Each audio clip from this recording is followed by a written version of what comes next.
आम्ही थोडं कडवड बोलतो आणि वस्तुस्थिती बोलतो। आम्ही चुकीचं बोलत नाही, बोलणार पण नाही। जी वस्तुस्थिती आमच्या कारकिर्दीपासून जी काय घडली ती आम्ही बोलायचा प्रयत्न केला।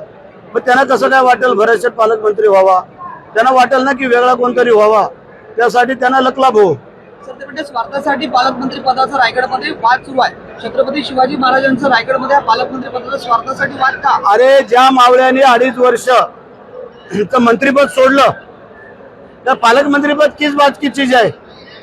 ज्या 2.5 वर्षाचं मंत्रीपद, हल्ली कोण ग्रामपंचायतीचं सदस्यपद सोडत नाही, तर मंत्रीपद सोडणं दूरच राहिलं। महाराष्ट्राच्या इतिहासामध्ये भरत शेठचं नाव कोरलं गेले। लक्षात ठेवा की मंत्रिपदाचं दिलेलं नाव आम्ही थांबवलं म्हणून। विचारा द्या ना, त्यांच्यात हिंमत आहे का? बाबा मुख्यमंत्री आणि आम्ही पण मंत्री पाहिजे। एकनाथ शिंदे साहेबांनी केलं नाही, मी मुख्यमंत्री असताना मुलाला मंत्रिपद दिलं नाही, हे थोडंसं अनुभवा।